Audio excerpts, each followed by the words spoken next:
Well, good evening, everyone. My name is Alex. I'm here with Bridging News, and I have on tonight's program Angelo Giuliano. I hope I pronounced that right.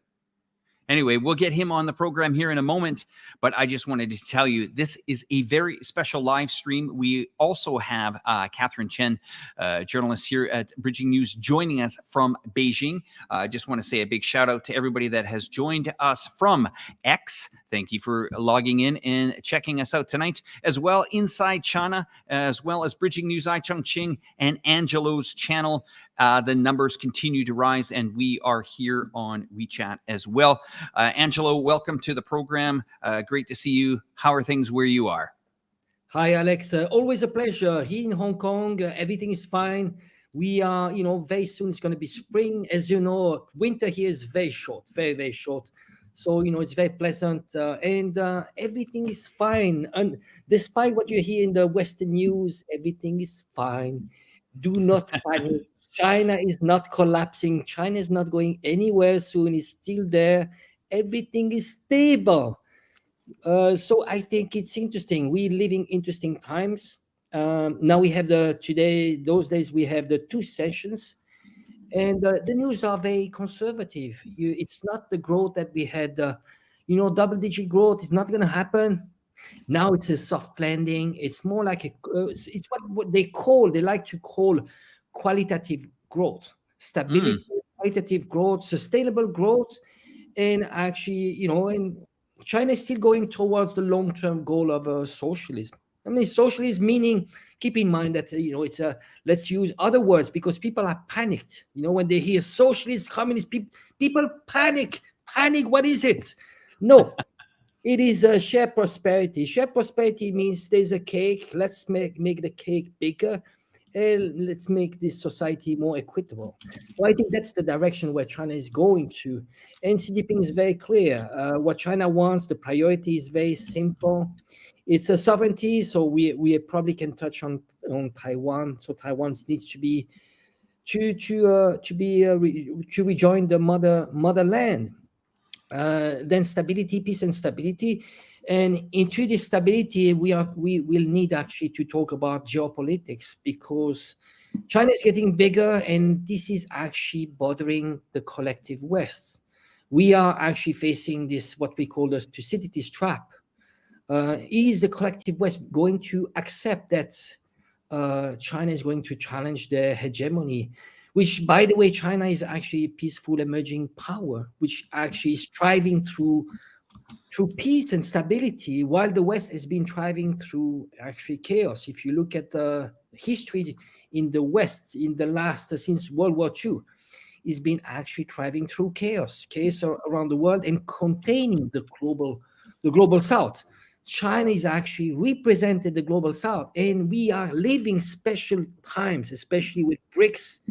BRICS is the revolution. People need to understand that China is actually leading revolutions around the world. BRICS, and also I think it's important to understand there's a project called the Belt and Road Initiative, One Belt, One Road, which is the largest project of infrastructure in the world, in world history.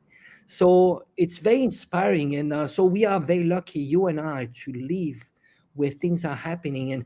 And it's not that we are fanatics about China, but what we want to give to the world is basically just fact, being very factual about what is happening in China from first-hand experience. So you've been in China for a while. I've been in China for close to 30 years, and I think it's important for us. That's our responsibility to tell the truth because China has been good to us. Chinese, we see things that are interesting, that are actually inspiring, that we could learn from China, and maybe we could work together. Why do we have to have those frictions? It's not a pissing contest, excuse me the language. No, it's about how we can build a world, this common destiny. Because ultimately, it's about common destiny. We are all being. Can we work together, and can we have this common destiny? And that's what China is actually leading, especially through BRICS and the Global South. And we have defining moments around the world. We have Ukraine. What happened in Ukraine was actually entering to new paradigm, that into a shift towards multipolar world.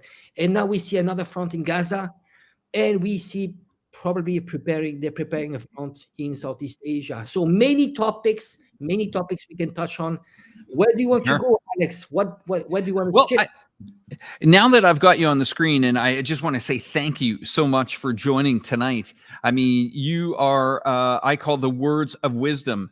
You're very helpful in understanding and letting the average person really understand what is actually going on here in China. And what I wanted to ask you is, I mean, you're a finance guy as well. You've been paying attention to the financial markets over the last year here, and also you're really trying to get a grasp on where is China going to bring the world here in 2024. Have you heard much about the two sessions before I really educate our viewers what two sessions is? Because the average viewer might not have any idea what it is. But what have you seen in the headlines? We'll talk being in Hong Kong, of course, mainland China for me here. What have you read in the headlines here? And maybe what is not quite getting into the Western headlines, where maybe, doesn't matter how much good news comes out of China, they paint it in a different way. Maybe you can give me your perspective, because you got, both worlds here. You've got quite a bit of connections to Europe. So my question to you very clearly is, China has given us some very valuable information today. Is the West getting the message from China that China is ready to accelerate here in 2024? Give us your outlook. Well, the West has an agenda when it comes to the news on China. You know that part of the Western media are actually propaganda tools, so they need to depict China in a dark way. The reason is very simple. Some of them are actually funded by the US State Department from a Western government, and they are clearly antagonizing China. To give you an example, the US has a budget of $500 million only to produce negative news on China. So there's an agenda there. And I think also there's a strong bias. I think it's very deep inside the subconscious mind. If you are told your whole life since you were a kid that China is bad, communist is bad, without even understanding China, without even understanding what communist means, then people are selective in what they want to know about China. While in reality, when you come to China, it takes only 24 hours to change completely your whole view on China. We saw, did you see like Tucker Carlson? Tucker Carlson, he went to Russia, and actually was, it was a slap in the face. And that's what people would have if they were to go to China. So I would advise people just go for on your own and, and see what China is. But ultimately, one thing which is extremely important, whenever we actually are talking about China, we are looking with Western lenses, and this is actually very, very wrong. And so it's impossible for us to be objective about China. What is objective is Chinese looking at China, and it needs to please Chinese, not us. So what we do, and probably you do it yourself too, is we talk a lot to Chinese, and we get their input, and there is a strong consensus that the majority of people actually love their system, and they're happy because it's a system that has delivered. You see, the last 40 years, China has lifted out of extreme poverty 700 million people, and there are lots of metrics. One metric is simple. Is very, when you walk around the cities in China, what you see the level of infrastructure. I've seen China 30 years ago, and I see it now. 30 years ago, you had cities like Shenzhen. Shenzhen was a few 100,000 people 30 years ago. Now it's a city, extremely modern city of 15 million people. So you see the physical changes. You have the high-speed railway all China, tens of thousands of kilometers. You see those changes, and people are in China very proud of the achievement of their own countries. And all the metrics are there. People have a better life than their parents. And to give you an example, just this is like insider stuff from China. They used to say they used to call it Sandajian. Sandajian was the three conditions, the three things you needed to have, and that's 40 years ago. It was a bicycle, a watch, and sewing machine. That actually you were already rich. That was something that actually people were seeking. Now it's very different. You need a car, a house, and a bank account. I mean, it gives you, and those were the conditions. Actually, they were, just for the story, it was the preconditions to get married. So we used to joke about this, So you see the changes, and that's within 1-2 generations. From the Chinese perspective, they're happy, and again, there's an aspiration of China is to be reunited too. The topic of Taiwan is very deep inside inside Chinese thinking, because this would actually end the century of humiliation. Because remember, China has been occupied. Taiwan was a Japanese colony, and Taiwan ultimately needs to get back to the mainland. And so this is something that we can touch on too. And this is actually one of the topics that they have in Beijing these days, is to reaffirm that Taiwan needs to get back to China.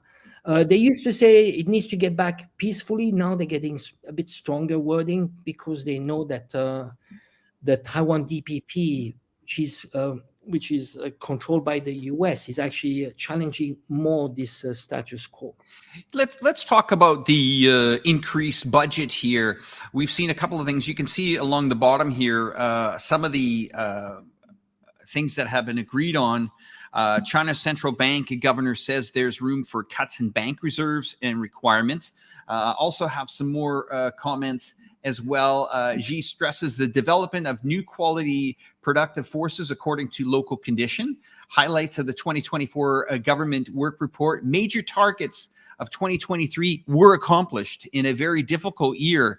It was a very difficult year, 2023, for China especially, but they've come out of it quite well. Growth target set at 5%, and market access restrictions as well. Let's talk about this growth of 5%.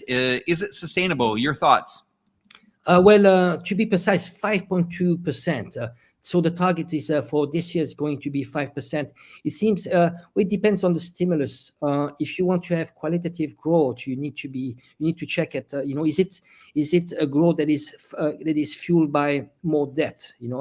Unlike like in the US. So if it's qualitative, it needs to be to have some kind of be organic somehow. So they don't want to pour too much money, have too much like fiscal stimulus, because it needs to be sustainable. And they don't want to repeat the experience of the US, where you fuel you grow through debt. So I think it's feasible. It's absolutely feasible. There's no reason, but also there's one thing which is really important. People tend to forget that this is China's growth is very much correlated to the rest of the world's growth. So when the world is actually sneezing, well, there's, of course, there are repercussions in Chinese economy. So let's not forget that whenever we talk about growth, it's in GDP, it's not the absolute growth. It needs to be relative to the rest of the world. And when you look at the rest of the world, well, China is by far the country that is contributing the most in terms of world growth. I think probably the 5% for China, for the size of Chinese economy, it contributes to probably around 30% of world growth, which is massive. The rest of the world, it's very anemic. We have some countries in Europe that are in recession, and the rest, all the collective West has an anemic growth. And also, when we need to also, this whole concept of GDP, we need to challenge that concept of GDP. A lot of GDP in the West is completely inflated because it's a financialized economy, just because it's a profit-based, not purpose-based. And I think it's important also to look at the level of industrialization we have in the West and we have in China. China is probably 2 times more per. I mean, the GDP, when it's probably 2 times more industrialized than the West. The West is very much fueled by services and inflated economy. So probably my personal estimate is probably, if you were to do two adjustments on when we are talking about GDPs, the first one would be to adjust it to purchasing power parity. That's the first one. And if you do that adjustment, the Chinese economy is probably 30% larger than the US economy. And in addition to that, you need to adjust into like this inflated economy. We have the West, which actually is it's just a bubble. Probably China is 2 times the size of the US economy. So you see, I would say the only weak point when you look at the structure of Chinese economy, the only weak point that China has is its dependence on energy. And this is why when you look at geopolitics, for China, it is extremely important that to have those strong relationships it has with Iran, with Saudi Arabia, with Venezuela, and especially with Russia. Let's look at this comment on the screen here from Nicholas Byrne. It says, I heard that China produces close to 50% of its energy from sustainable sources. Example, river, dam, hydro, electric generation, which is close to the total U.S. production of energy by non-sustainable means. Now, the reason why I'm bringing up this topic and why I'm putting these comments on the screen, Angelo, is clearly people have to understand that when China does implement things, there is a plan in place. It's not parties that are divided or being funded by lobbyists to push through a certain agenda. China, when they get together, especially this 2 sessions, they put down their strategy. It's an important one. They go through all dynamics of the economy. They also go through the safety and security of their people that live in this country. They go through every single aspect of what drives the economy. They also go through what makes people feel safer. Is it increased security? Is it increased national security? Is it infrastructure? Do we need more roads? I mean, we are talking about a country that has 1.5 billion people. This requires a lot of planning, and that's why this 2 sessions, for the average viewer that is watching today, we'll go through it. I'll explain to you how it works, and you will get a better understanding of why this is a country that is working. It doesn't need to take the advice from other countries. For example, why would we take advice from the United States of America on homelessness? They can't finish, you know what I'm saying, Angela. They can't solve that problem. Why would we take advice from other nations that have a massive drug problem? Well, we wouldn't. And that's why China has its own set of standards that they are trying to implement. You got to remember, this is a massive country that for example, we had just gone through the Chinese New Year's. It's one of the world's largest migrations in the world. We are talking hundreds and hundreds of millions of people crisscrossing the country, whether it's by airplane, whether it's by road, whether it's by rail. And this is something that I think people really have to understand. So let's look at this comment here, and we will get the other comments on as we go along with the show here. Our audience is starting to grow, so thank you very much for coming into the program. And if you're from Angelo's channel, thank you for tuning into it as well. And it's great. We got a nice little following on our X accounts. That's probably got something to do with you, Angelo, so thank you for that. But let's answer this question that's before us, if we could. Well, 50%, it's very interesting, this sustainable sources. I would say that where China is extremely strong and it's very smart when you look at the approach, especially when we talk about hydraulic energy, so the dams project. There are some projects in Tibet that are actually much larger than the 3 dams project, which is the largest hydraulic project in the world. Those single projects that we have in Tibet actually would produce enough energy for the whole Great Britain, for the whole England. So So that gives you an idea. And this actually, as you said, this requires planification. But you see, the China, because it's not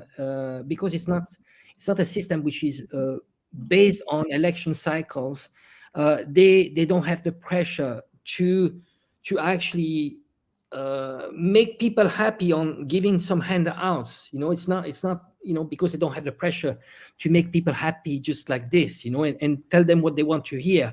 What China has is it can plan with a scientific approach, because those people are all engineers, mathematicians, scientists. They have a scientific approach just to see, well, how can we, what is needed, what the economy needs in terms of energy, and what we can plan for the next 5 years, 10 years, and the next generations. You just mentioned before the problems of drugs, homelessness, Yeah. and all the divisions. I don't like bringing that up often, but No, but it is important. We have to. You see the problems that people might understand China if we have something to compare with. In reality, what we have in the West is a dividing system. You say the problem of homelessness, but that's the system that wants the problem of homelessness. You need to put people into a survival mode. So you're in a survival mode. You are not actually you're not the dissidents. You are not, you don't have energy. You just struggle the whole time just to make ends meet.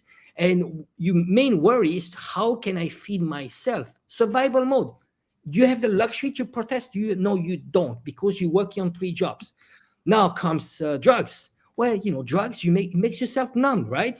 You see numbness. So what you do, you watch Netflix, you watch porn, and something else that you do is you divide people. The Western style democracy, it's the mob rule. You divide each other, and you come up with a solution that practically you could have 51%, which is going to rule at the expense of the 49%. Well, China is different. China is actually, Chinese, they say 求同存异. That's it's a metaphor that says, look for what unites us and set aside the differences. So whenever politicians debate, there are debates and they struggle, but they come up with a solution that is actually going to be in favor of the whole, the 100%. It's not because you have the power that you are actually going to forget the rest. No, the idea is consensus. So it's a very different approach. While in the West, it gives you an illusion of free choice, but it's not a free choice, because the politicians are listening to whoever funded them, not who elected them, and they control the rule of the game. The rule of the game we have in the West was written by the elites, and whoever writes the rule of the game ultimately control the outcome of the game. So that's the thing. In China, when you look at this NPC, actually, the NPC, you look at the background of people there, you have the average Joe, which is there. You have the minorities. You have absolutely, it's a mirror of Chinese society. Now, you look at the West, let's say the US. Well, most of them, they are all millionaires. I mean, all of them. I can give you one by one. The least millionaire, and Bernie Sanders is probably the poorest, and it's probably around $5 million US. But the rest are all above $50 million. Nancy Pelosi, she's over $100 million. That's incredible. So basically, it's a government by the elites. In China, you really have a government for the people, by the people, and of the people. So they come up with solutions that are for the people. And if you make a clear distinctions right now, you look at the NPC, you will not find oligarch. In China, you have very rich entrepreneurs. They are billionaires, like Jack Ma. But you will never see them in politics. On the contrary, they really avoid. And I think Jack Ma was trying to have too much weight into politics by pushing policies, especially on banking. Actually was shut down, because you actually do not have people with capital that comes into the system, because they want to keep it for a system which is for the people, and that's the objective here. Oh, I cannot hear you. Your microphone is. Sure, no problem. So when you're mentioning the NPC, just so our viewers understand, can you tell them what you're talking about? And I'm gonna put a graphic on, and you're still on the program, but I'm gonna put a graphic on so people can see what we're talking about. It would be the equivalence of the Legislative Council that we have in the West. That would be the equivalence. I think you have a problem with the screen there, Alex. So, and the CPPCC is actually a consultative body where you have people all around, experts from all around China that join together. But I think Angelo, just to cut you off for a second, as you're talking about this, I'm going to put the slides up, okay? So that's what I'm doing, just so you see what I'm doing, right? Yes, absolutely. And so when you look at what is happening in the NPC, basically it's what the West, they like to call it a kind of a rubber stamp, but it's a formality. All the work has been done together before. And here it's about really looking at what was done the last year and what is the plan for the coming year. So we're now looking at, just to give you an idea, the viewers, so they can really understand. And let's compare this to maybe the United States. So we got the CPPCC. We want the United States, or the people in the audience, to think of similar to like the House of Representatives, right? Where you have nearly 2,200 representatives. So think of that as the House of Representatives, but we've got the CPPCC here. Now the NPC, I want you to think of that as kind of like the Senate, right? But in China, it's a little bit different here.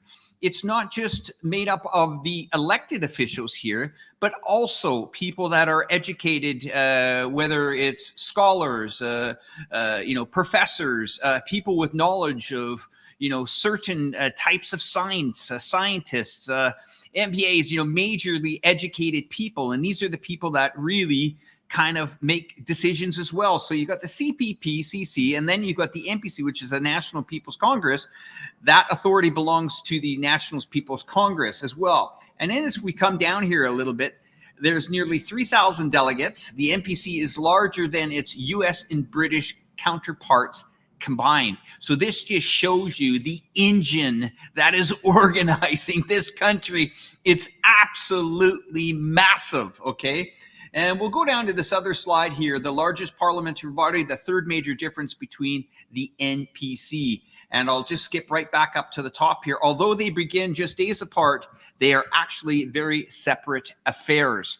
But, the way I look at it, it's, they're all meeting here. And this, I don't know if the viewers can see that this is the Great Hall of the People here. Look at the size of this building.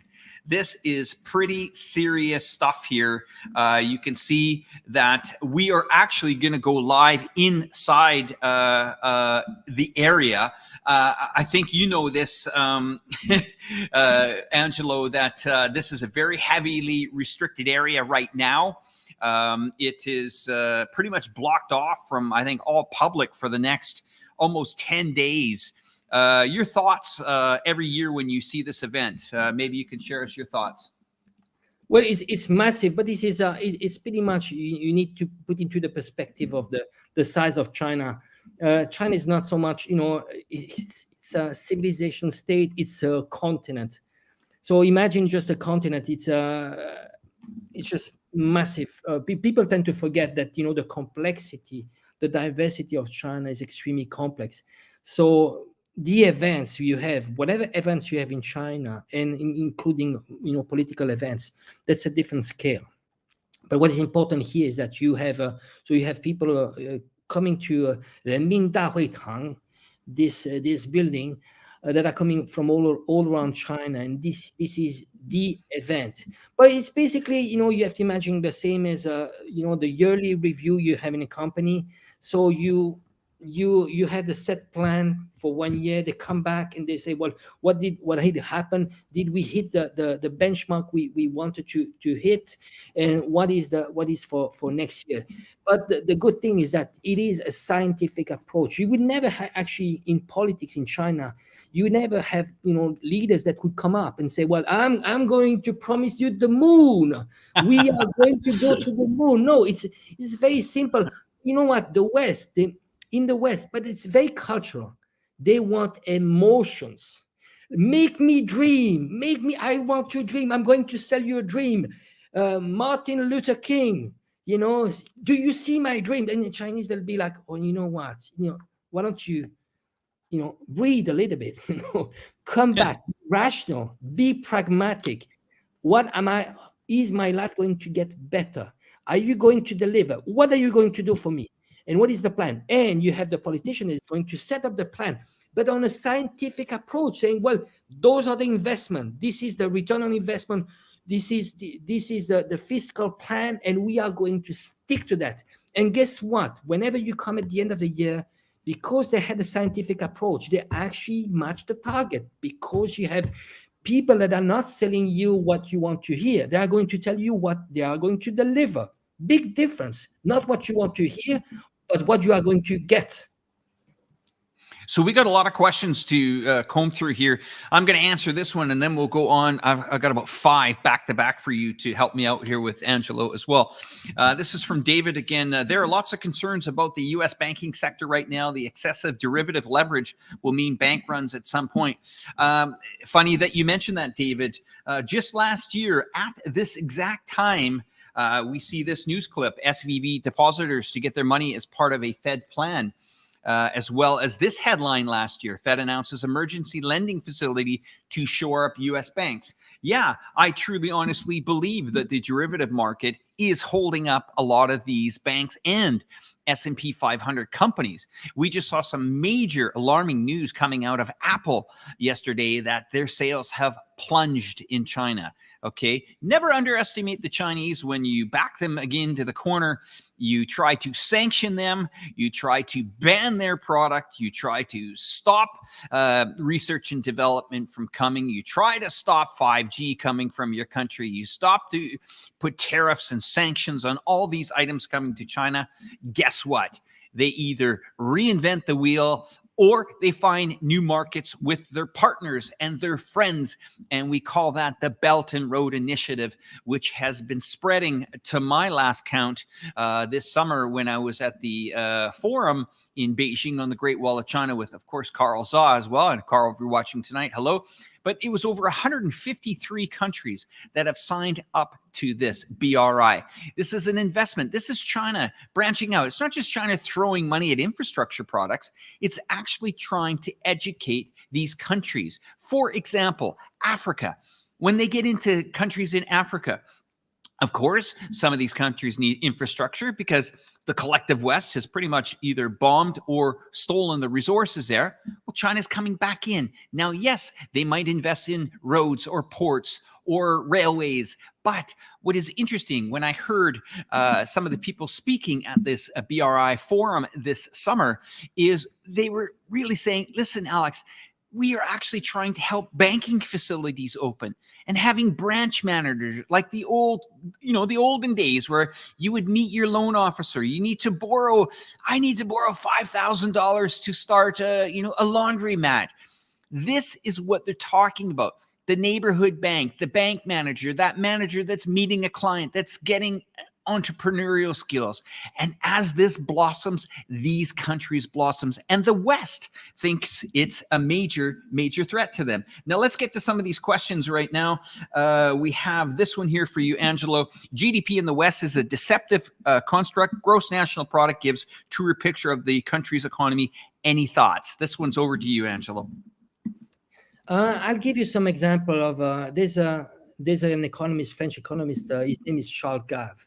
What he says is that GDP in reality should be its energy, which is converted into the economy. So energy, which is added to with labor, and that should give you the GDP.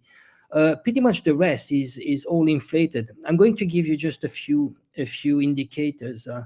When you look at the GDP, the US versus China, the healthcare position in the US, the healthcare amounts to 18%. In China, the healthcare amounts to 6%. Why you have such an inflated healthcare position is because in the US it's completely inflated. Healthcare in the US is profit-based, so they need to maximize the profit of the healthcare lobby. pharmaceutical lobby. In China, whenever you have companies from the West that comes to China with new project medication, they come to China, but in China, it's not the free lunch. They are going to be squeezed because healthcare is purpose-based. So that's one of the positions when you have and ultimately when you compare the healthcare in China and in the US, well, all the metrics are in favor of China. Infant mortality or life expectancy since last year in the US is lower than in China. Actually, in the US, it has been the only country in the world that has seen its life expectancy going lower. What does it mean? It means that you kids will live a shorter life than yourself. Can you imagine that in terms of human rights? So you have this financialized economy which does not reflect the reality. And I can give you many examples. Education is the same. Why do you think those kids in the US, they come out of university and they have $200,000 of debt? Because the education system in the US is profit-based, but it doesn't deliver the result it should be give you for the same dollar that you have in China. Education in China is much lower cost, but it delivers the level of education is extremely high, and I would say higher than in the US. Another difference between purpose-based, profit-based. Same as I take the example of the army, because sometimes we compare the spending, the defense spending in China and in the US. The US is close to $1 trillion. It's around $900 billion. China is around $300 billion US. But China has a single purpose of defense, and it's not profit-based, it's purpose-based. So you see, military industrial complex in the US is about maximizing. So whenever you have an economy, a whole economy, which is only focused on profits-based, and you have those lobbies that control politicians that actually they can price whatever they want because the politicians are going to help them, because they're funded by them, then they are going to maximize their profit and they are going to inflate. In addition to that, how do they fuel the GDP? Through debt. And how do they have so much debt? Because they have the global currency. When you have the global currency that you have imposed upon the world, you have what de Gaulle used to say, the exorbitant privilege of the global currency. But no more. Guess what? We are entering a new era. It's the de-dollarization era, where you start to have countries that are actually using other currencies, or they're doing swaps agreements. And that's one of the functions of BRICS. People think that BRICS is some kind of alliance. It's not. It's the main purpose to start with is economical, and it's how they can dethrone the US dollar by trading in other currencies. And maybe I would say there might be a plan to have some kind of commodities-backed currencies that actually might come out of BRICS, or a system that at least will not be backed by nothing, by something tangible. And I would say, you and I, we both believe in gold, right? Yes, of course. So that's another topic for another episode. But it's important. Now we are going to be, economy based on material substance and tangible things. I think also to add to your comments is also an economy built on trust. I mean, when is the last time China has gone out to other nations and said, listen, we're going to freeze, we're going to take $300 billion of assets and never give them back. Sorry, go ahead. But people forget that trust. You know where the US lost its trust already? When Nixon, he actually canceled the Bretton Woods agreements. That Bretton Woods agreement was to have US dollar that was backed by gold, right? Yes. Then in the 70s, because they didn't have, the coffers of golds, Fort Bank, in the US, they had no more gold because they were into debt. And actually the gold sent a ship to the US. Yeah, it was the French.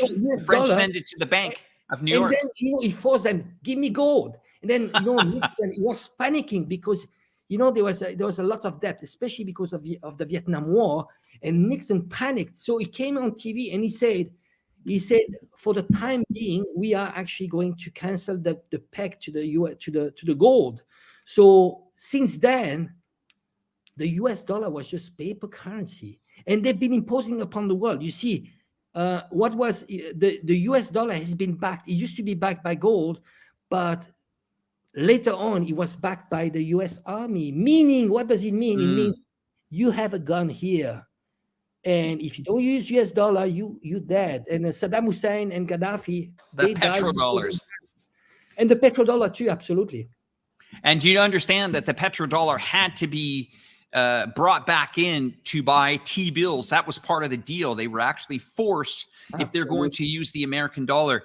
I do see backstage Catherine, who will be joining the program here in a couple of minutes here before we get through the questions. She is live in Beijing, and she is out there with a delegation from Chongqing, the city where this program is being brought. I'll give her another minute to get her camera ready to go there, and we'll continue to go through. We had a comment from David that says, Angelo's right. They use homelessness as a weapon against the workers, since the vast majority are only a few payments from becoming homeless themselves. There's a lot of people in that situation, a lot of people watching this program that are equally frustrated. Here we go on to Nicholas, taking advice. Good point. Check out how the EU Commission takes advice in general. By the way, corporate lobbying exposes relating to development road systems in the EU development plans came directly from corporate. Terrible stuff. We'll let you comment on that in a second here. We got some great comments. You know, I want to say, you know, all the community, we got some gems out there, really great comments. You know, I can see that high educated people, and I'm glad to see that. We're coming up to about the 45-minute mark here, and the audience is now starting to build here. Thank you very much for joining this program. And I think this is one of the highest Twitter views that we have actually seen on our Twitter account. So thank you so much for connecting. I'm just see if I can get a thumbs up from Catherine if she's ready to come on the show. If she waves to the camera and she tells us she's ready, I'll bring her on. I think she is ready. Let's bring Catherine onto the program. Catherine, how are you in Beijing? Fine. Thank you, Alex. Hi. So yes, hi. We're going to introduce you to the audience. Catherine, you can just tell us who you are, because you haven't been on this program before. And thank you so much for spending some time with us. Tell the audience who you are and what you're doing out there in Beijing at this time. Okay. Hello, everyone. I'm Catherine of Chongqing and Breaking News. It's so busy these days. I just finished the interview with the deputy MTC, and also I joined the news conference just now. So yeah, quite busy.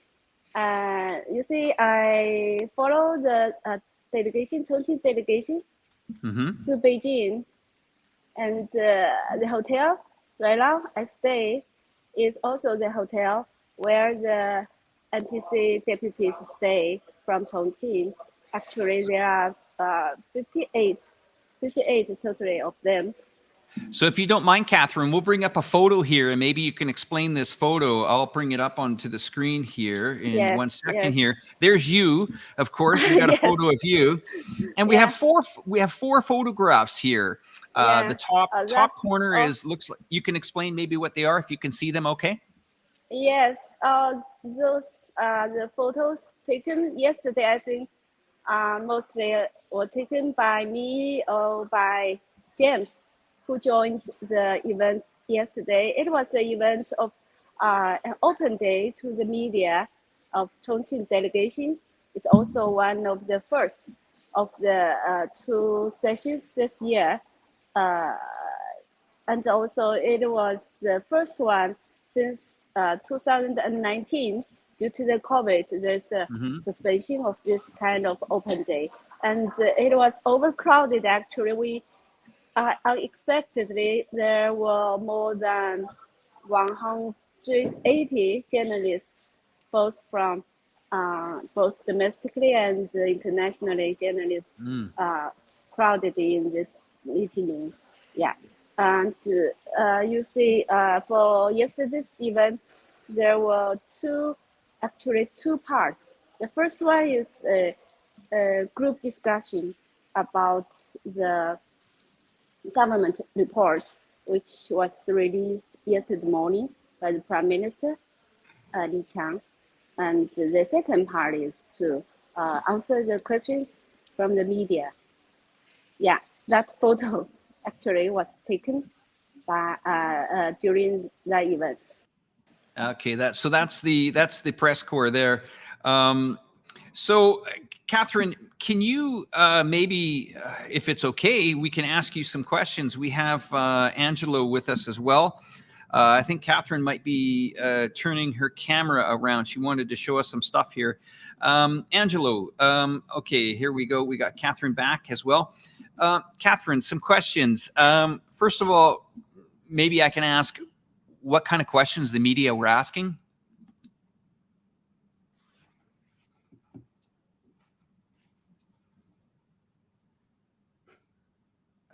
I think we lost your sound, Catherine. If you could just connect back with us. No problem. Maybe connect back. We'll keep you behind stage, or we'll just leave you there for a moment. Angelo, some analogy of Beijing here and what's going on in the area here over the next couple of days. Your thoughts on what could potentially happen? Any more big news that you think will come out that will, shock the world? I mean, so far nothing. Maybe some reshuffle. Sometimes there are some reshuffling, but slight reshuffle. It's a possibility. Just HR. I would say HR reshuffle, but there's no indicator about this. I would say it's a phase of consolidation, really. The question, I would say the main question would be stimulus. Do they want to, are they're not happy about the 5% target growth? Maybe a bit more, and then how aggressive they're going to be, or are they going to be more conservative? I would say, they'd be more conservative. I think it's a phase of consolidation more than anything. So, Catherine, I don't know if Catherine, I think she can hear you now. I think she can hear us. So, Catherine, you can hear us? Yeah, everything's good. So, we have Angelo on the panel here. Angelo is a geopolitical commentator as well, and he would like to ask you some questions, if you don't mind answering them for us. Go ahead, Angelo. I would say for our audience, what is the profile of the people? You have a delegation of over 50 people.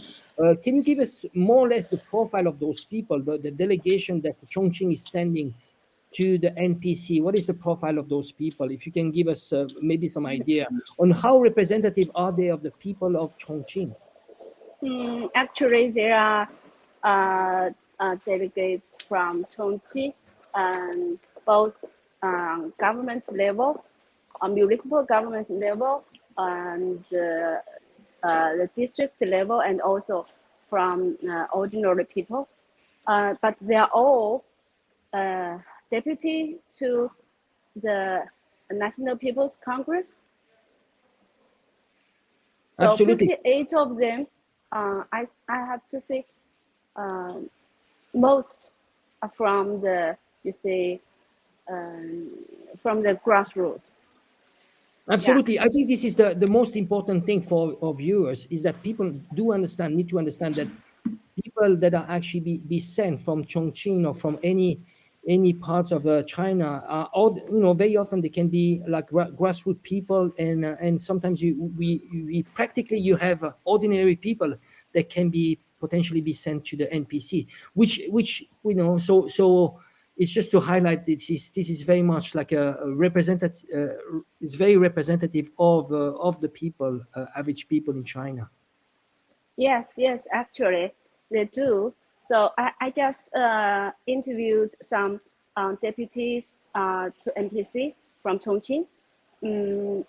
Most of them, like scientists, like entrepreneur, and also a teacher, a school teacher. Even we have a taxi driver,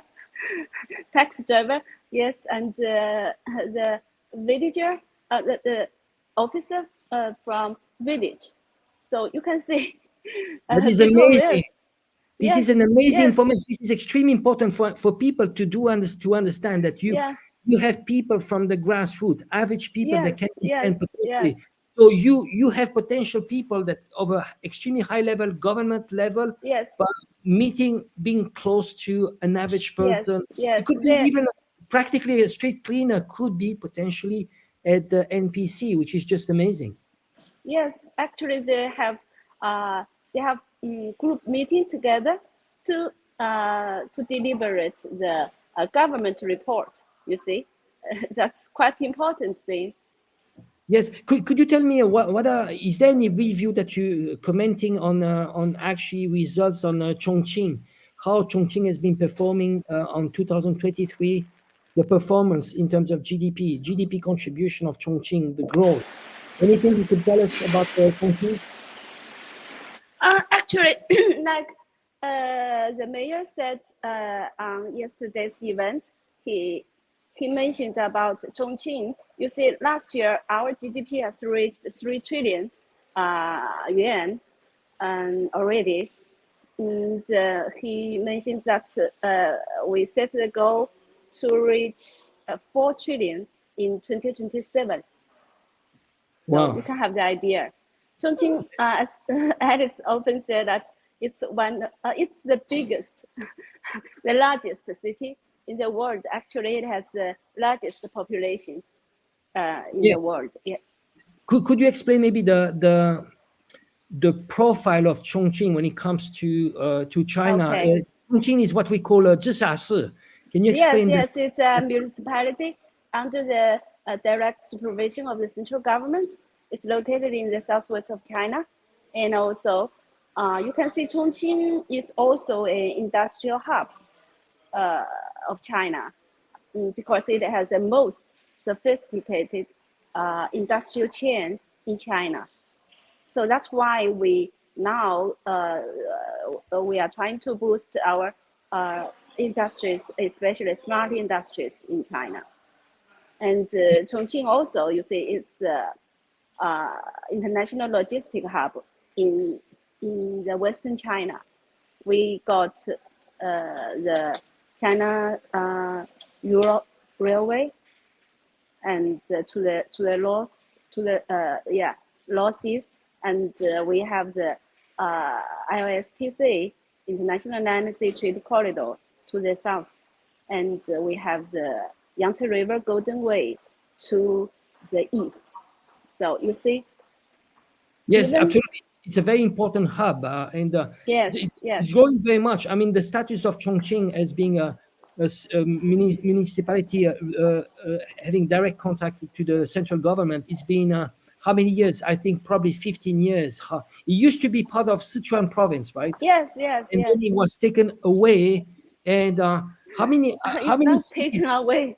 Not taken away. No. How can I explain? It was kind of separate. I don't know how to say. No, actually, right now we have the twin city.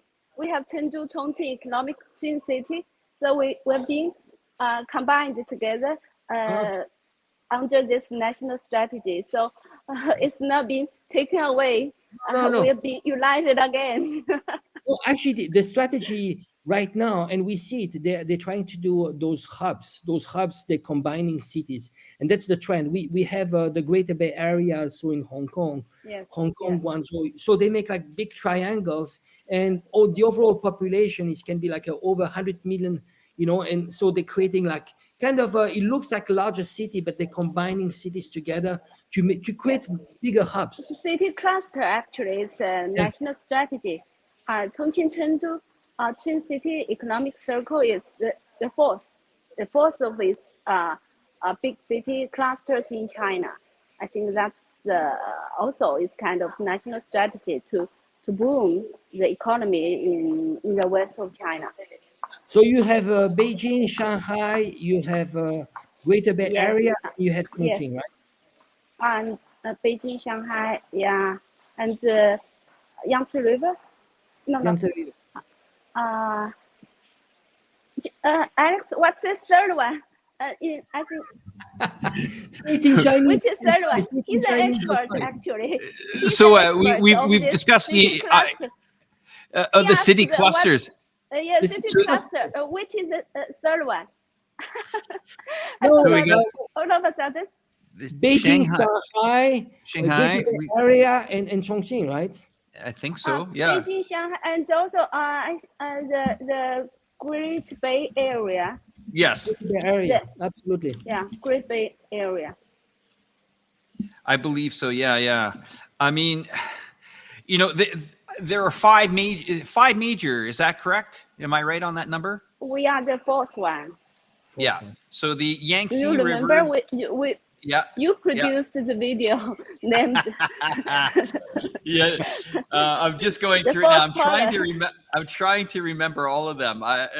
Yeah. I feel like I feel like a young college student on here. So the Yangtze River Delta, the Yes. Pearl River Delta, the Yeah. oh yeah, okay. One escapes me, and I feel like I'm going to fail an exam right in front of you, The Catherine. Greater Bay Area. The last one is the Greater Bay Area. It's Yes, okay. Great I Bay. mean, the concept here is actually to group clusters of cities, and actually what is impressive from the perspective of a Western perspective is that the size-wise, it's larger than the largest countries in Europe. You know, we talk about a cluster of 100 million people. The size is just it's another dimension. Catherine, now that I have you on here, where are you right now? Are you in one of the Actually conference in the hotels? hotel. Yes. You want to show us around? Can you show us around? Do you want me to give you a second to put your camera in the right way, I will or? try. Okay, all right, no problem. Okay. I'll put you backstage for a second. I'll keep an eye on your camera. You can take us for a tour. I'll just chat with Angela for a moment. I will try to shift No problem. the Okay, I'll see you in a moment. Okay. See you in a moment. Okay, see you. So that's Catherine Chen live on location in Beijing. Behind the scenes, I will call it as well. A little bit of a examination for me there. I think I almost had them all. I made a bloody video about it. Great to see everybody here today. I saw Gray Fox. I want to say Gray Fox just mentioned just before is Mike. Yeah. It's a good friend of mine from Hong Kong. Just hello to Michael Gray Fox. Gray Fox, yeah, always a supporter of our channels. I think Catherine is ready to kind of show us around the area. And you got to remember, this is a very, very, very secure area here for the next week and a half, I can imagine. Let's just see. Catherine, are you back? Yeah. All I'm right. actually at the reception area of the hotel. You can Interesting. see. Absolutely. Yeah. Great camera work. It's a nice hotel actually. And I'm going to walk along this lounge and to show you guys. The post office is already closed. We even have a small post office here. So now this would be a hotel. There's probably a lot of media there, Catherine. Is that correct? Not many, actually. You see, in this hotel, there are two delegations. Okay. Yes, one is from Chongqing and one is from Tianjin. All are municipalities under the direct supervision of the central government. Is interesting, and only I think more than 10 journalists are allowed to follow the delegation. I'm lucky to be one of them. Okay, what's this room? Here's a mini Redwood bookstore, actually. Bookstore. Is it redwood precious furniture? I don't think it's very expensive. No, but it looks nice, actually. Yes, it's wooden. Yes, for people that haven't been to China, yeah, inside hotels, it's very much like there's lots of natural stones, marble. I think it's one characteristic of Chinese hotels. A lot of natural stones and ceramics. Yes, a lot of natural materials, wood, and I don't know, maybe it's a jade here. Jade, Yes. that looks like Jade. Now, Catherine, is it really hard to move around in that area right now? I guess it's probably very secure with all these delegations going on. Actually, with my pass card, I can walk in this hotel in most areas, I think. Now that's you, but what about the average person in the city? No average person. Nobody can enter because it's it's very very restricted. I think it's probably VIP. Absolutely. I've been to hotels where they were restricted, and I think it's yes. During this 2 sessions, the security is very, very strict. And here I show you guys about a report on. Okay, here is the target on the government. No, sorry. That's okay. I think is that tomorrow's? Yeah, I see the 7th is listed on there. So yes, we got the 7th. Tomorrow's is the agenda for the deputies in this hotel for Chongqing delegation. So okay. Tomorrow. Wow. That's busy day. There. Busy, yes, very busy. All the deputies, they have a very full schedule, and I think it's very interesting that even they are very busy, they are very, kind to receive any request from media. Okay. We'll give you a second. Is your camera okay there? If you want a second, we can give you a second and come back. Is it all smooth now? Is that okay? Yep, it's okay. Good. Someone said somebody just asked me if CNN is there, Catherine. CNN? Yeah. No, actually, but yesterday there were journalists from CNBC and from economics, and also some Japanese media. Yeah, but I think they are all the Western medias are all there. I don't. And also, there's no Western press in China, right? Can you confirm that, Alex? I think even the CIA-funded media are still present in China. I think it's not so much a restriction. I think even Voice of America, which is one of the propaganda arm of the US, is in China. So it's this relative freedom of media, as long as they do media and they don't do regime change agents, I guess. Now, there's something I want to mention, and most viewers can't see this back-end data like I can see it right now, and I'm seeing where the people are starting to come in and watch this show. But something's interesting here. Some cameramen still work here. Okay. You can see still work here. So what I find interesting about today's program is this is the first time that we've seen Twitter accelerate on our viewers. And I think that's got a lot to do with Elon Musk has really cleaned up Twitter and had it really focused on other parts of the world here. I'm quite astonished actually by the viewers that we've got coming in from Twitter, which is very interesting. It's the first time I've seen it like that. And normally, Angelo, of course, your help with Twitter, you find a lot more engagement on these types of events and these types of things that go on. I've seen you get, relatively heavy into conversations about these certain things. Maybe tell us why there's more engagement today on Twitter than, normally we have on live streams. What could it be? I would say there's a strategy of Twitter. Actually, they're trying to move into live streaming. They're starting to be much more active when it comes to spaces. I advise people to go into Twitter Spaces. You have some really interesting conversation.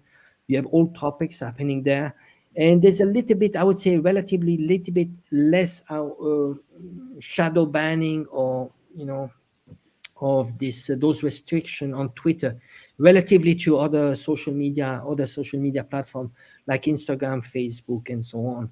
But I would say there are still some restriction when it comes to some topics, sensitive topics like Israel, Gaza. I think Elon Musk has been more flexible, but I think long term, I'm not that confident. There are still there's only so much that Elon Musk can do on Twitter. He's getting some pressure from the EU, from the US State Department.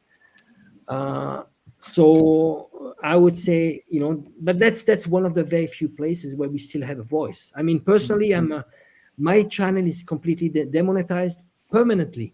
I haven't had any explanation, and I'm not even mentioning Facebook and Instagram. It's just so I have nothing left right now than Twitter. But gladly, it's my channel is surviving. I don't know for how long, but at least that's the last channel that actually is allowing to speak out, sadly. Catherine, and sorry to hear about that, Angelo, but I think we got a solution for that coming up. The interesting thing is, Catherine, who decides the delegation that goes to Chongqing? Who makes this decision? You mean the the 58 people that went? 58. They were elected. You see, from different level. For the first, village level, they were elected directly according to law. So we actually have five level nationally. And Chongqing is the second, I think. It's a municipal level. So we have municipal and district and county and town, and the last one is the village. So quite a variety. Catherine, we'll give you a second to maybe you can turn your camera around and we'll have a chat here before we end the live stream. And it's been amazing here for a really interesting inside look in Beijing. Want to show you. Please. I just want to show you no problem. 2 studios inside the hotel. Quite amazing. Let's have a look. Let's have a look. One is from Tianjin TV station and one is from Chongqing. Quite amazing. I just visited their studios.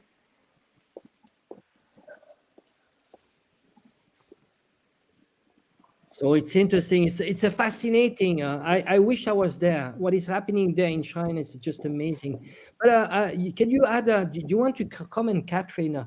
The system of election is a meritocracy, right? Could you explain a little bit how it works? Wow, they've changed. You get big channels there. It seems like they are all busy. All the media are extremely busy. Wow. Working Have a look hard. at this. Absolutely. It's a virtual studio. Amazing. They even got 3D. So the whole world is looking at what is happening in China. Yes. Everybody is looking at China because quite amazing, right? The this is center the studio from Chongqing TV station. Oh, that's all the Chongqing TV station. Absolutely. Yes, wow. yes. We even moved our studio here.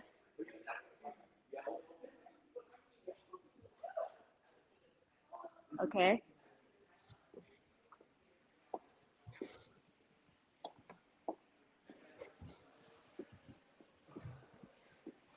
So could you explain, Catherine, a little bit the system of election? So people, it's a meritocratic system. So basically you need to deliver results. It's pretty much the best actually are elected, and they are elected by their peers. So one thing is that they need to deliver results, but at the same time, they need to be elected by their own peers. That is pretty much how it is working, right?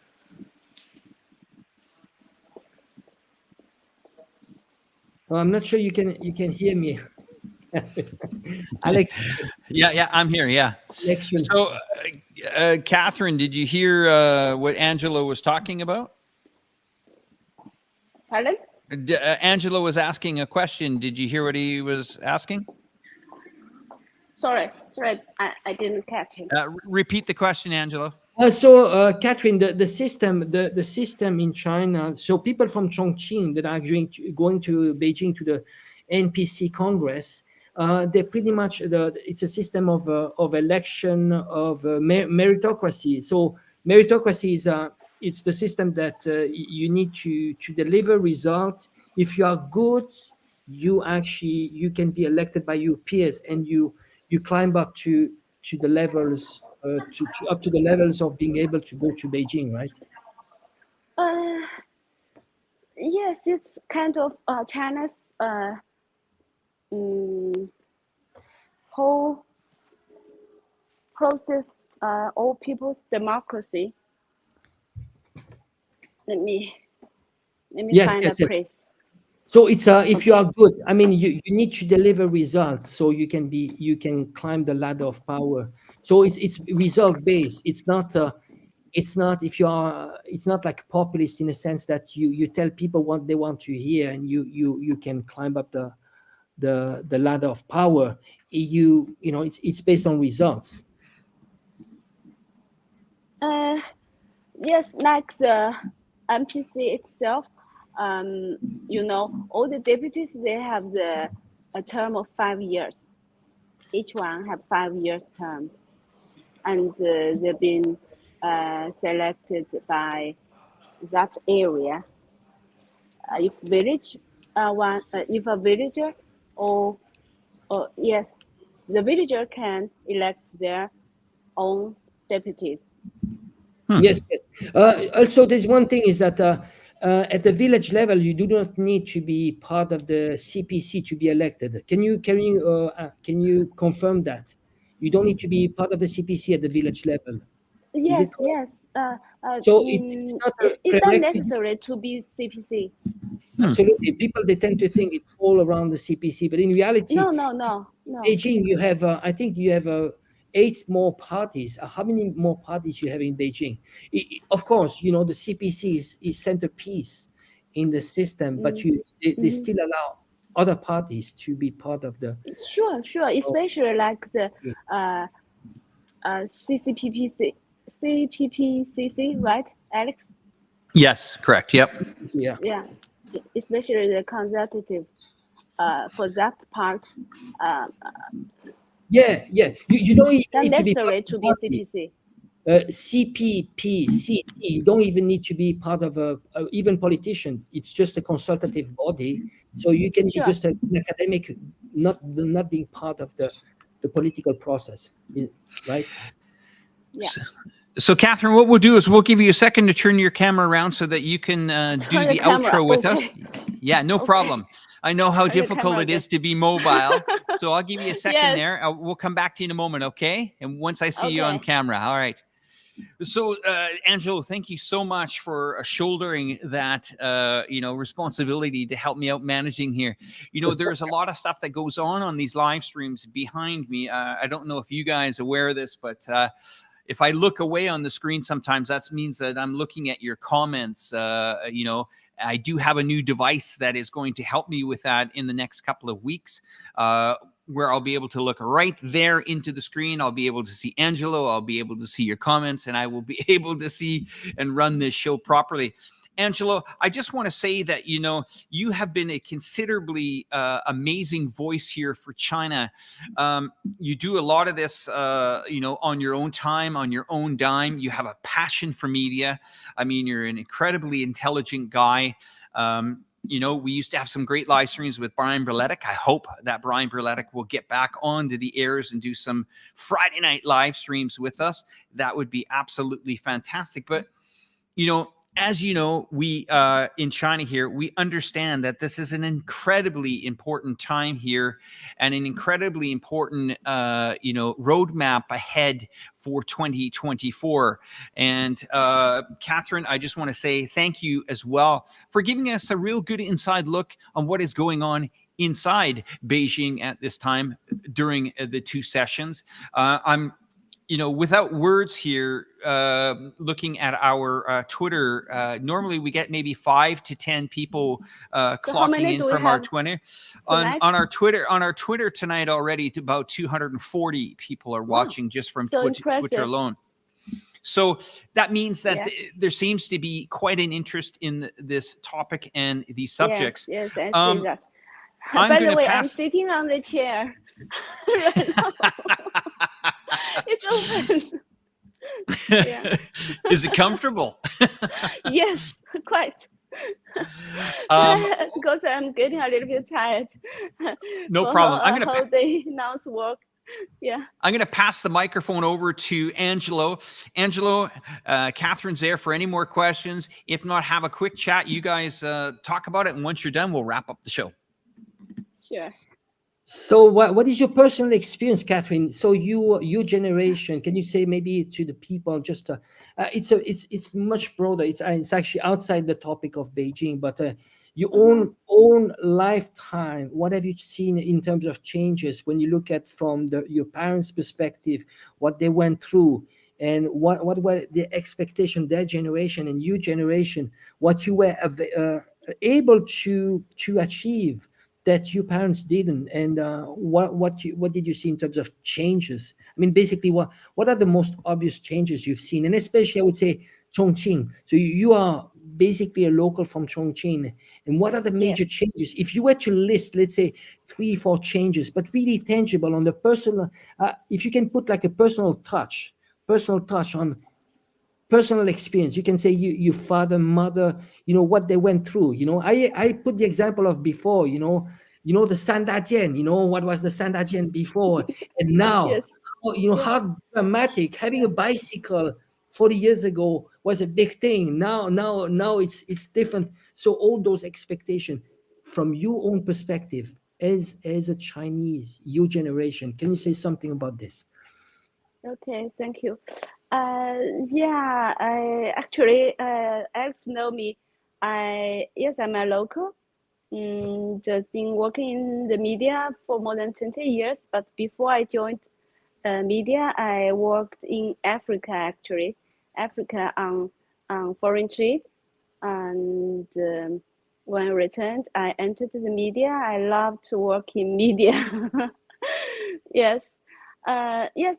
In my, especially, I think in the recent 10 years, especially after the Chongqing municipality turns into a municipality under the direct supervision of the central government.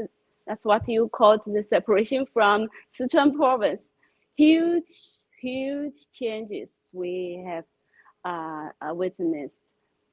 You see, my son, he is a boy of 25 years old, and he went to Australia to study for 6 years. And after he returned to Chongqing, he almost got lost in the city. So you can imagine how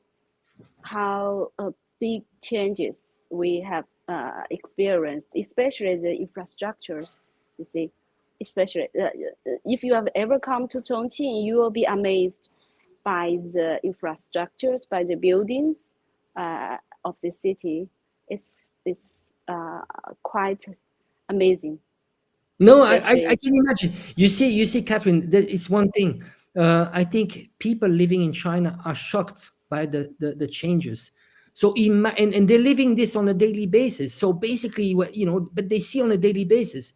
So from someone so they get used to it. Outside to overnight Chongqing. I've been to Chongqing, but you know what? It was already almost like 10 years ago. If I go back now, I'm sure I will not recognize. And those are the changes you see in China. It's just, it goes sometimes even for Chinese, it goes too fast. Fast. You see whole district completely changed. And I think it's the size and the speed, size and speed that we are not used in the West. Those are the main things that we have, right? Yeah, you see, our colleague, he's from UK, James. At this Spring Festival, he returned to UK after, he said that after 3 years due to the COVID. And when he back, he told us that his hometown,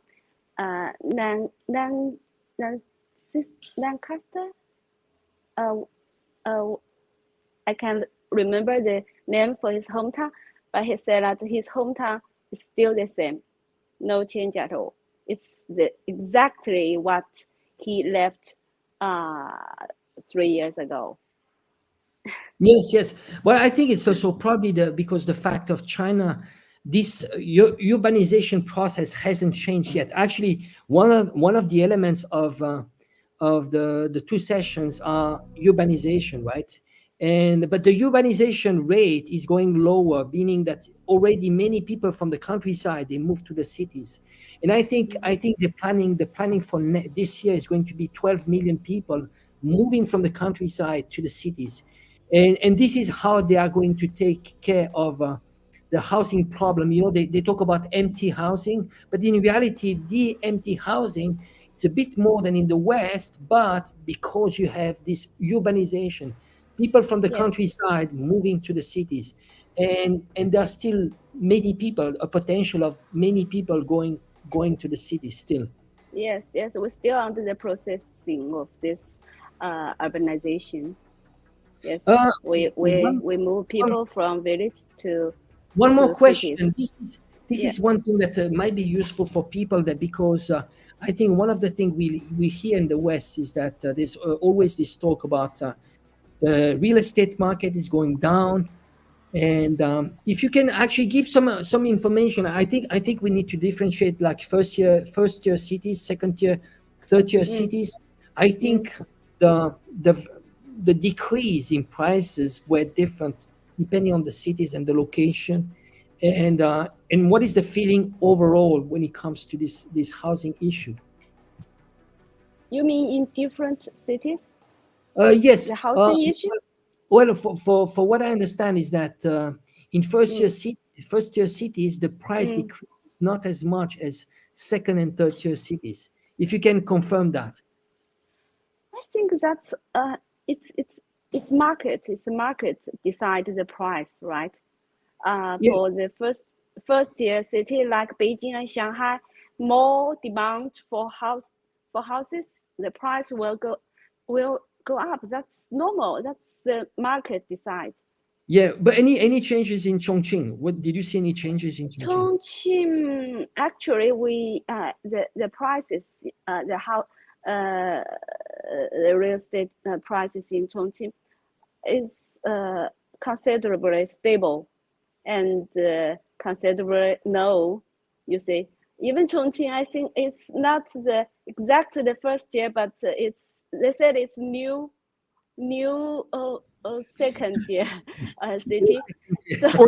or tier 1A or tier 1 light, something like that. Tier 2 plus. T plus or something. Yeah, yes. I have an issue. I think there are 4 tiers, right? But in reality, the sizes. I mean, first tier city is the equivalent of a country in Europe, right? In terms of sizes. Yeah, and the living cost, especially living cost in Shanghai, Shenzhen, I think it's much higher than in Chongqing. So Alex has can have his saying that Chongqing we got the most, I think it's most comfortable living environment and living conditions. Yeah, I have to say that. Yeah, I comparing Chongqing to other cities, I mean, everything is here. You have a beautiful river, a fantastic, skyline at night. If you're a person that likes night, if you like hiking, we have the mountains around here. But it's not only that. It's about really, when you think about it, quite a comfortable, safe, great city to raise children. It might not be a city along the coastline, but once again, it has a city of charm. It's one of the most popular cities in China domestically, of course. And with a new airport that's coming up, they're going to go after the international market. And as I've said many, many times on this show, you have to come here to see it, to actually believe what's happening before our eyes here. It's amazing to share the screen with all of you guys tonight. I want to thank you very much. And Catherine, thank you so much for joining us as well. I lost you. No, you're back. Alex? No worries. Yeah, we got you. I think we still got her. No worries. Let's give her a second if she can see us. 1 sec. Okay. You got us. All right. No problem. Yes.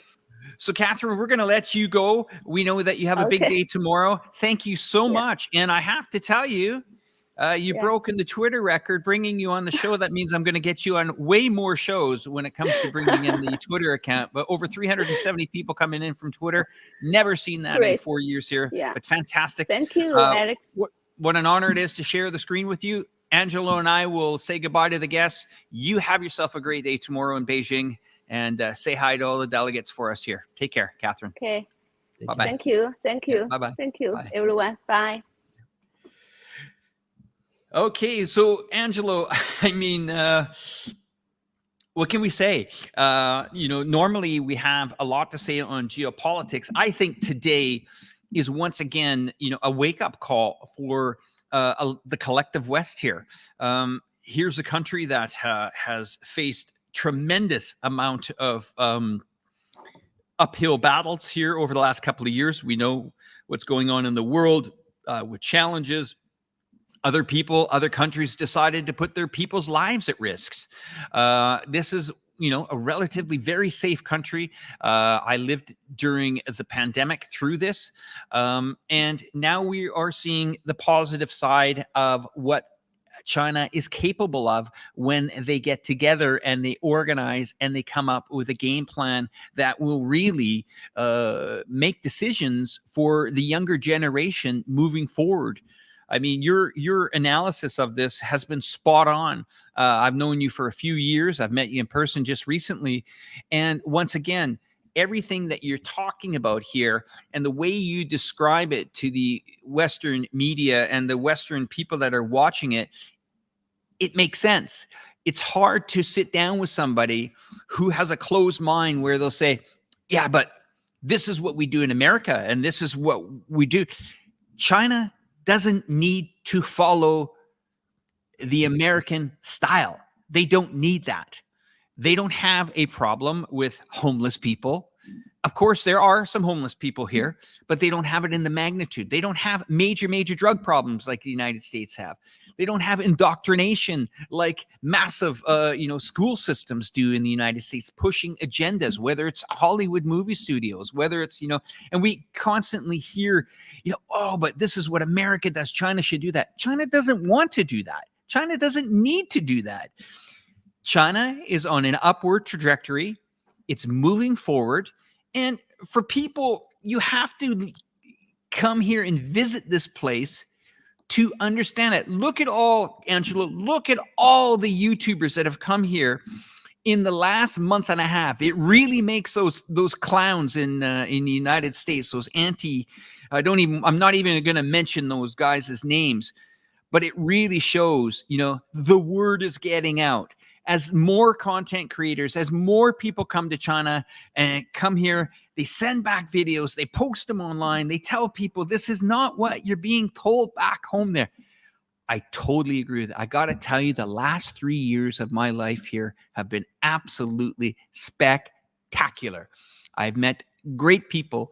When I come to China, I was just in dealing with a family situation in Thailand on the weekend. And when I went back to Thailand, I felt this, it's hard to explain. Bangkok's a big city, Angelo. You know that, right? It's a big city too. But there's not that, I can't put my hand on it. When you get back to China, things are happening here. Can you explain what I'm feeling? It's in Chinese we say 这个议会不能言传. It means you can only experience, but you cannot explain. Those experiences you cannot really explain. It's the whole vibe. So you can feel it's a whole nation which is changing. And I think there's two assumptions that people get it wrong in the West. Is one that first one is China is not good for Chinese, and that's absurd, completely absurd. Oh, it's absurd. There's a level of tolerance here which is absolutely unbelievable. Actually, when you look at what we do in the West, is that we saying, well, we are tolerant when it comes to minorities and so on, and it's not, because we're highlighting the differences. We are focusing on the differences. So in China, if you are, let's say, if you are gay, there are plenty of gays everywhere, but they're not pushing this into your face. It's like when you're gay. So what? So what? You wouldn't have that, same as religion. Religion, well, it's something intimate. There's lots of things that are intimate. And the idea is live and let live. And that is very much inside this culture. It's a culture of tolerance, but how you can live together. But it's because of the realities of China. It's so complex, so diverse, and so on. You need to be tolerant. Limited resources, many people, you need to be extremely tolerant, and that's how it works. But it's extremely tolerant for absolutely everything. So live and let live. And when it comes to outside relationship, it's, well, you know what? You want to work together, we work together. If we have tensions, well, let's not work together. But let's not focus on those tensions. And it's very practical. China, the approach is about engagement. You engage countries. Because you engage countries, you have a mutual interest, and you build up mutual destiny. Engagement rather than confrontation. In China doesn't even pick sides. Doesn't, because it knows that at some point it will be able to broker peace between parts. An example is Saudi Arabia and Iran.